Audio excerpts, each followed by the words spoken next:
two of my kids are dead. What do I gotta do? They dead. She left them dead in the house by themselves. Oh, okay, ma'am. Where are you now? I'm in my house. She left my door open. My baby boy, my oldest baby boy, is the only one that's here, only one that's alive. She left them in the house by themselves. She left them in here. October 13th, 2017. In Atlanta, Georgia, a young mother of 4 made a desperate 911 call. When authorities arrived at her apartment, they were met with a scene of unspeakable horror. But the story she told, it just didn't add up. As detectives dug deeper, the truth emerged, a truth far more disturbing than anyone could have imagined. The question remains, what drove someone to commit such a heinous act? And who truly bears the responsibility for this tragedy? Today we're delving into the heartbreaking case of Lamora Williams. Let's get started. Atlanta, a city steeped in history and culture. From its role in the Civil War to its vibrant hip-hop scene, Atlanta is a place of both progress and deep-seated inequalities. But beneath the surface lies a harsh reality, where racial divides and poverty continue to plague many of its residents.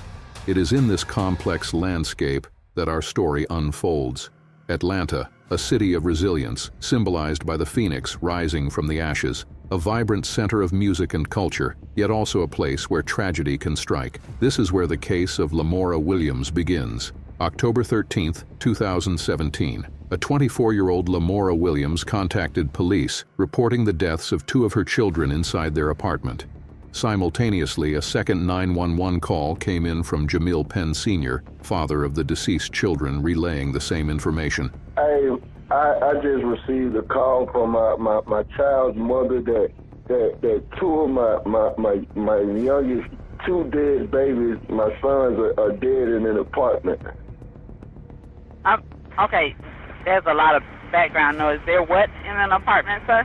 I just received a call that 2 of my kids are dead inside of an apartment. Responding officers discovered a grim scene. 2-year-old Jakarta Williams and 1-year-old Keontae Penn were found unresponsive in the kitchen. Initial assessments indicated severe injuries. Investigators began by gathering information, interviewing neighbors, family members, anyone who might shed light on the circumstances. Was it accidental? Was it the result of neglect? Jamil Penn Sr. arrived on scene, reiterating his earlier statements to 911.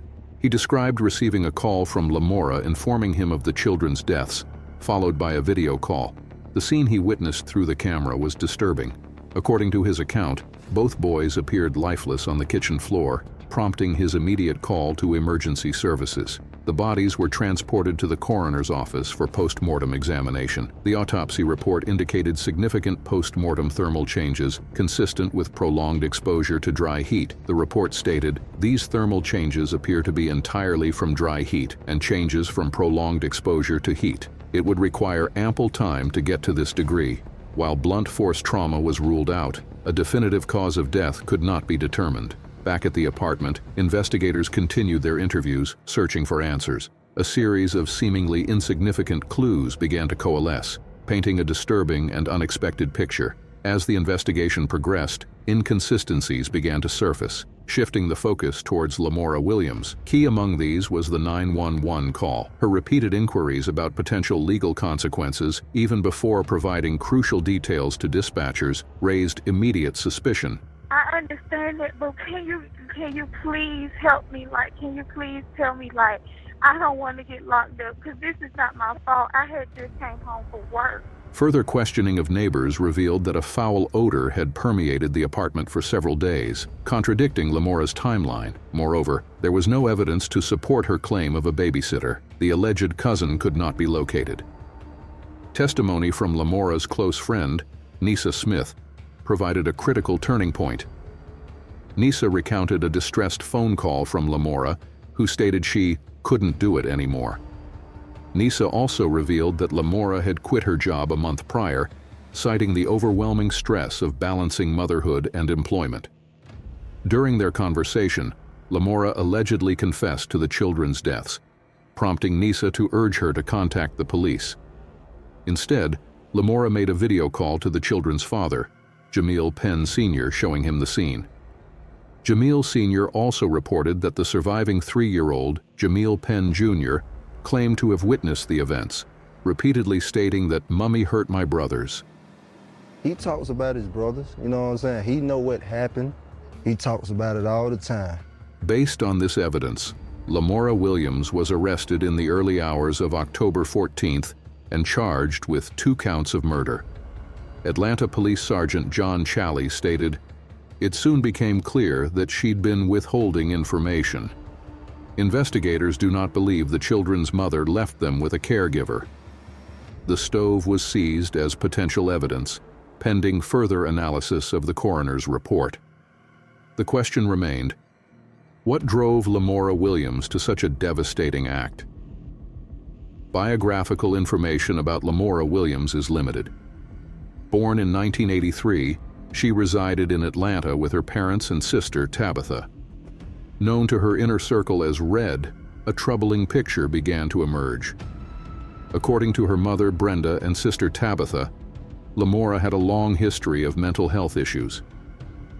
Jamil Penn Sr. corroborated this, stating he knew Lamora's parents well. Lamora's mother stated, "We struggled with her all our life. She was a slow learner." Brenda recalled a disturbing childhood. "I had to pull her out of school and do homeschooling. She'd do simple things like cutting my other daughter with a knife and her own doll's heads off. You know, we only see this stuff in horror movies." Tabitha Hollingsworth confirmed a history of mental health challenges, unrecognized and untreated for years. Brenda pleaded for help, but her cries went unheeded. "No one listened to her pleas," Tabitha stated. "Teachers would say something was wrong, but the state said nothing was wrong. This is something the state didn't recognize. The whole state failed us." At 18, Lamora became a mother to London Williams. The relationship with London's father ended, but they maintained a positive co-parenting relationship, supported by his family. Later, Lamora met Jamil Sr. Jamil Sr. described an immediate connection. He remembered Lamora as vibrant and adventurous. In those early days, there were no obvious signs of depression. He saw himself as the hothead, while Lamora provided a sense of calm. 3 years later, they welcomed a son, Jamil Penn Jr. To save money, they moved in with their parents, a decision soon overshadowed by tragedy. On April 20th, 2014, Jamil Sr. discovered Lamora's father dead in bed, the apparent victim of a heart attack. Family members recalled this event as a significant turning point. Lamora had relied heavily on her father, and his loss triggered a rapid decline in her mental state. Despite the challenges, Jamil Sr. remained committed. They had 2 more children, Keontae and Jakarta. The addition of these children, however, did not ease Lamora's suffering. She experienced severe postpartum depression, amplified by the rapid succession of births. Seeking a fresh start, they moved to an apartment in Oakland City. Within a year of Jakarta's birth, the relationship reached its breaking point. Frustrated by Lamora's increasingly severe depression, Jamil Sr. ended their relationship. He continued to support Lamora and maintained close contact with his sons. Alarmed by the deteriorating situation, Lamora's mother, Brenda, tried desperately to intervene, seeking the help of child services. Brenda said that Lamora was just not right, pleading with authorities to recognize the danger. She feared that something tragic would occur if Lamora remained alone with the children. Brenda expressed her concerns to Jamil Sr., conveying a sense of impending doom. She attempted to gain custody of the children, begging officers to remove them from Lamora's care. Despite her daily calls reporting Lamora's erratic behavior, her pleas were ignored. Finally, she contacted the Division of Family and Children Services, alleging neglect and inadequate care. Lamora's sister, Tabitha, supported these claims, stating that Lamora frequently left the children unattended. Tabitha stated, "She had issues, and the fact that the state failed her? That's a problem. She routinely left her children home alone, and had even attempted to harm herself. The Oakland City community responded to the tragedy by rallying in support of Jamil and his surviving child. A vigil was organized, where a visibly distraught Jamil Sr. told reporters that Lamora's actions had left him without a soul. Jamil's sister spoke openly about the events witnessed by her young nephew.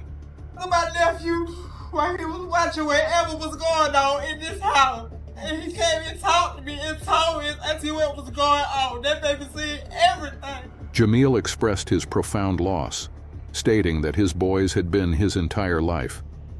A GoFundMe page was created to assist with funeral expenses and support for Jamil's surviving son. Touched by the magnitude of the tragedy, funeral director Willie Watkins donated a plot at Southview Cemetery, the oldest black community cemetery, and arranged for a eulogy by the great-nephew of Dr. Martin Luther King. Watkins emphasized the importance of supporting the family during this difficult time. The funeral was held on Saturday, October 21, 2017, at West Hunter Street Baptist Church. The service was attended by numerous community members who wished to express their condolences. The pastor delivered a sermon focused on community support and healing. The sealed caskets were decorated with photographs of the boys and images of their favorite superheroes. Following the service, Jamil Sr., holding his surviving child, watched as his sons were carried away on a horse-drawn carriage. Watkins continued to provide support and guidance to Jamil and his son, helping them navigate the grieving process. He spoke with young Jamil Jr., explaining that his brothers were at peace in heaven. Jamil Sr. has since contacted Lamora, who remains in custody at the Fulton County Jail without bail. Jamil Sr. reported that Lamora showed no emotion during their conversation, even when questioned about her actions. As Jamil Sr. mourned his sons and Lamora Williams awaited further legal proceedings, investigators continued to investigate. The new autopsy report, while not definitively determining the cause of death, revealed burn marks on the bodies and confirmed injuries to the boys' heads. Investigators believe that after her separation from Jamil Sr., Lamora's mental health deteriorated, consistent with the statements of her mother and sister. She allegedly began neglecting the children, leaving them unattended and without adequate food. Postpartum depression, combined with work-related stress and feelings of isolation, may have contributed to her perceived inability to care for her children.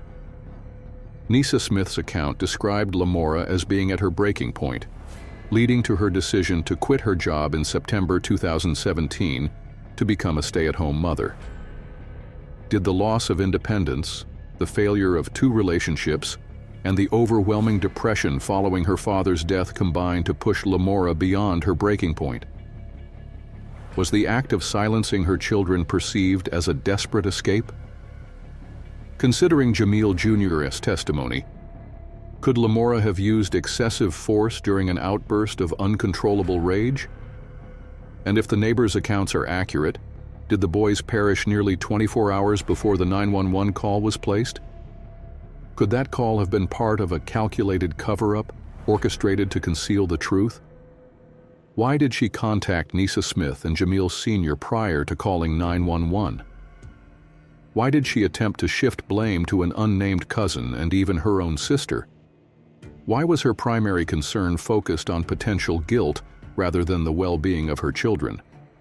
Law enforcement and prosecutors concluded that Lamora was responsible for the boys' deaths, leading to an indictment on February 2, 2018, on charges including murder, providing false statements, aggravated assault, concealing a death, and child cruelty.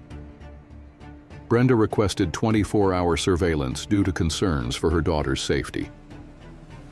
On May 30, 2018, Lamora pleaded not guilty.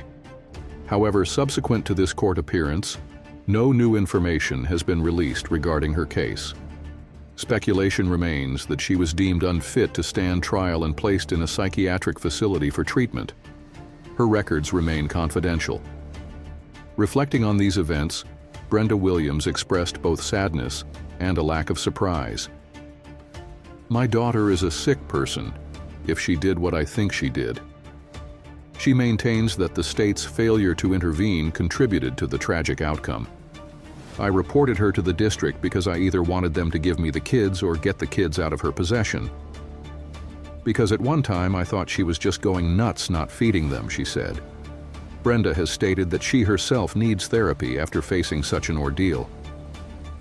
Tabitha concurred, acknowledging the possibility that Lamora was capable of such an act.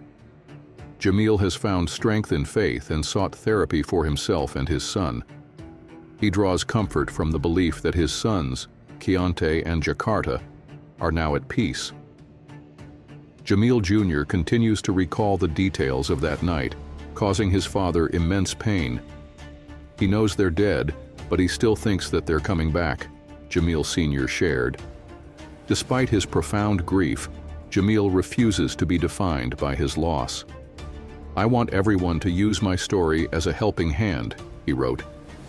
I lost my 2 young boys to violence, and I want to be the difference maker in someone else's life to prevent a child from being hurt. This case prompts us to reflect on what might have been done differently.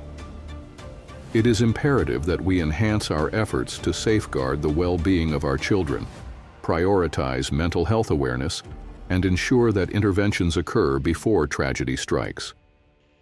What are your thoughts on this case? Where do you believe responsibility lies? And what measures can we implement to prevent similar incidents in the future? Share your perspectives in the comments below. Stay safe. Until next time.